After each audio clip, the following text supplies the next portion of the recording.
अपन ठुमका को झुमका गिरा दो गोरी, सब लोग बन के पागल बना दो गोरी।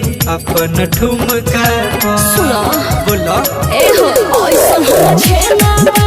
अच्छा बनल फूल के ओहो गरमी के बेना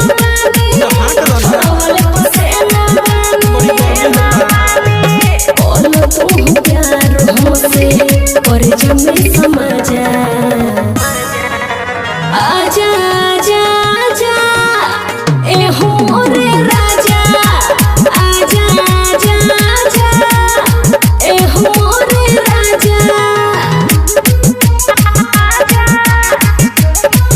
म्यूजिक बाय शत्रुघ्न कुमार। चल खटिया पनथिया उतारे दहो, अपना पोखरी में डुबकी तुम्हारे दहो। चल खटिया तेरी तू हो अच्छा वही बिर